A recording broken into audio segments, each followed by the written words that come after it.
Okay, so with this question, given the function t of x equals 3 times the modulus of x minus 1 minus 2, where x is a real number, sketch the graph. Okay, so first thing I want to do is sketch just the bit inside the modulus.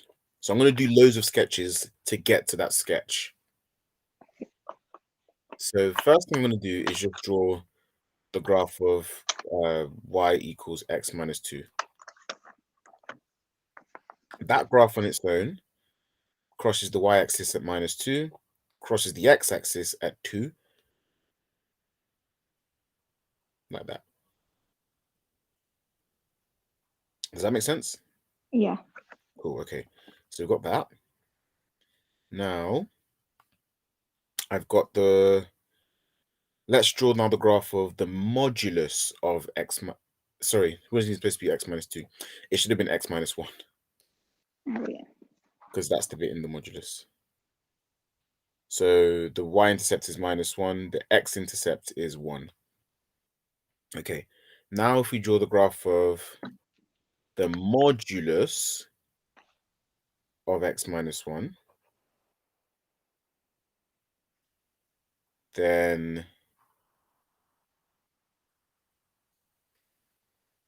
the way that works is anything that's in the negative region, as in the negative y region, that gets reflected into the positive. Yeah. So instead of it going down, I'm going to go up now. And the intercept, instead of it being minus 1, now becomes 1. And this bit is 1 as well. All good? Yeah. Cool. Now I'm going to draw y equals 3 times the modulus of x minus 1. And that's going to be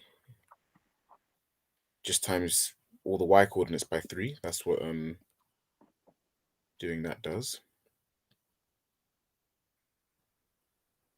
So instead of the y-intercept being 1, it now becomes 3, and the x-intercept stays the same. Still 1. Is that okay? Yeah. Okay, and then finally, we now apply this minus 2, and that's going to be moved down. Yeah. So finally, to get my graph sketched for part A, I'm now going to move this green graph down by 2. So that's going to look something like this.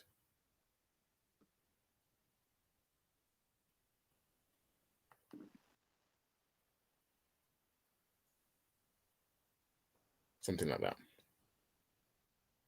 The question is, where is it crossing the y-axis? Well, if I've moved it down by 2, and before it crossed at 3, now it's going to cross at 1. And now we can see it's crossing the x-axis at 2 points. So we need to work out what those points are going to be. So if we state or let our function 3 times the modulus of x minus 1 minus 2, if we let that equal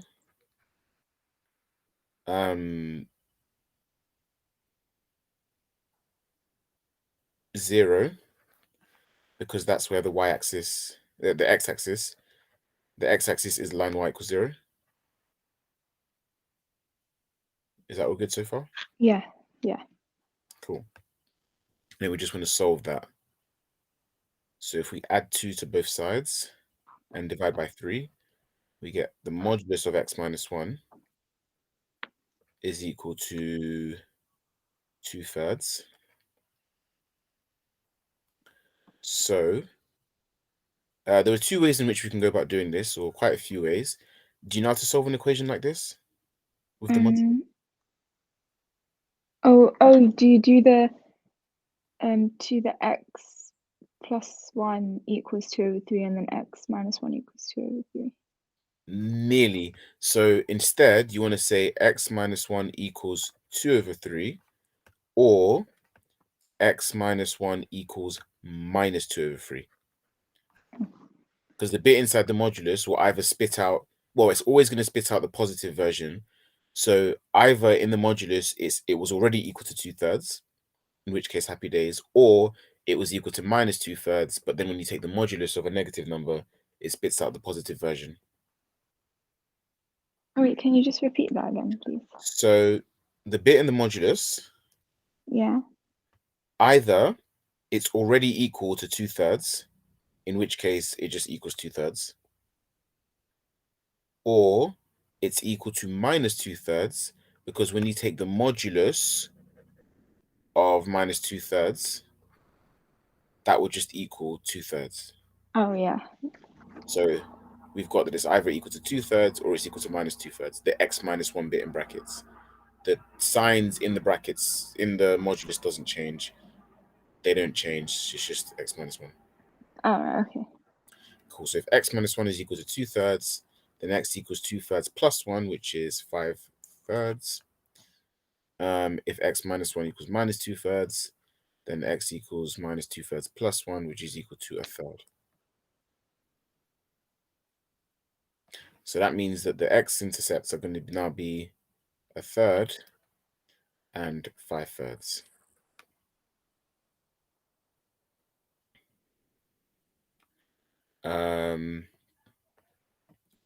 I guess it's also worth, well, that's basically the graph drawn. Yeah. Like, we don't need much more.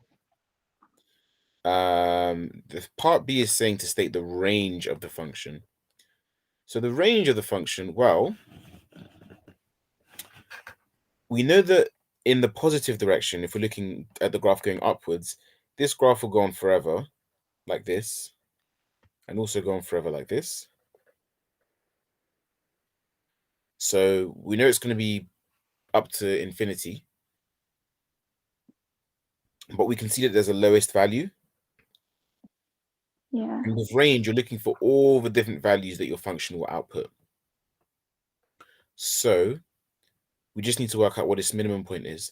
But given that we got this graph by translating this green one, by moving it down 2, the minimum value is going to have to be minus 2. Oh, yeah. So we have t of x is a real number, and t of x is greater than or equal to minus 2, because minus 2 is the smallest function that we could have. Does that make sense? Yeah. Cool. The next question, part C,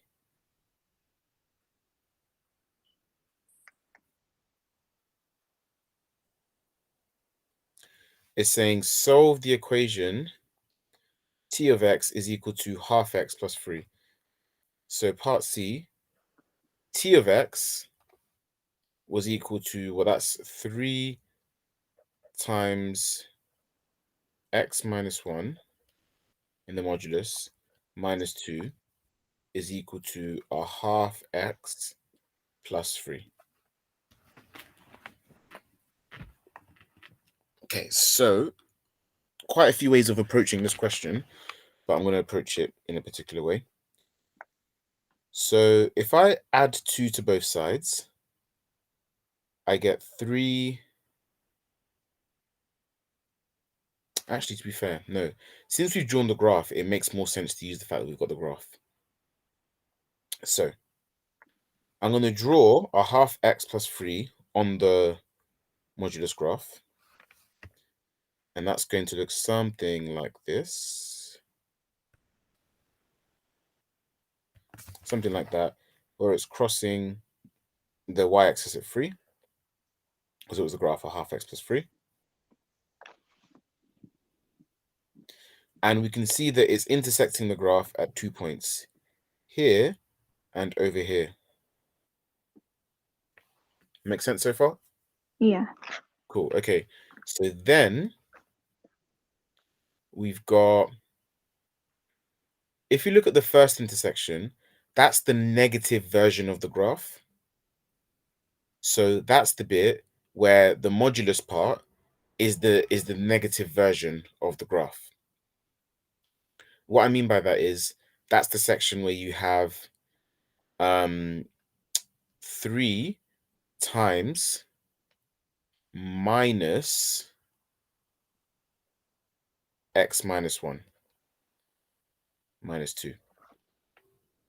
This is what confused me. And why would you have a minus in front of the x? Okay, so Oh wait, is it because it goes in both directions?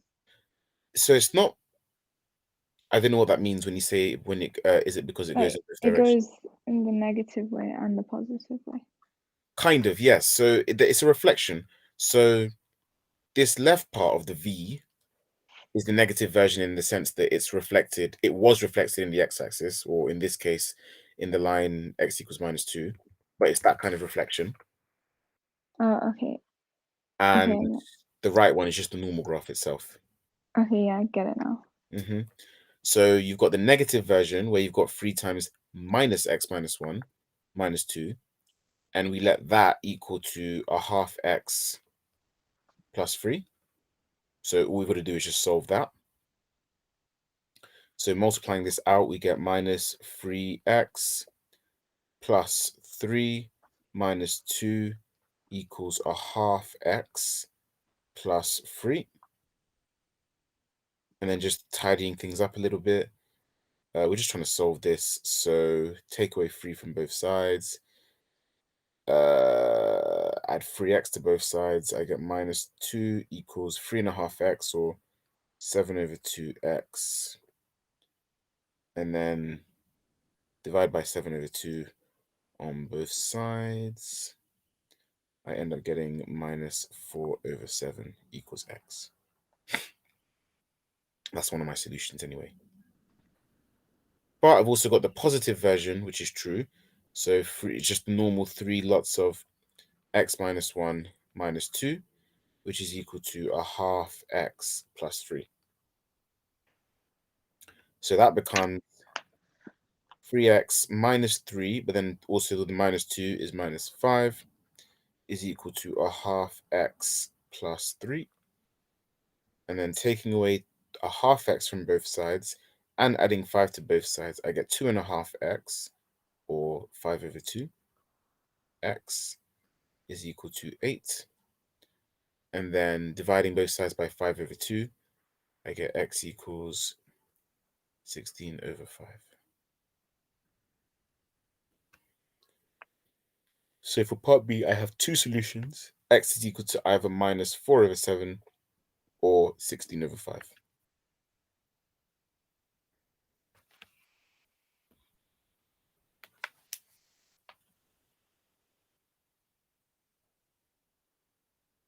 Is that kind of question okay so far? Yeah. Lovely. Okay, so in terms of drawing a modulus function, yeah, the main thing you have to remember is just when you're given just a standard draw the modulus function, it's reflect the negative section of y. No, reflect the negative section of y into the positive y region.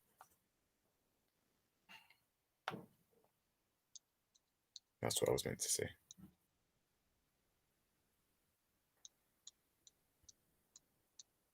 Is that all right? Yeah. Cool.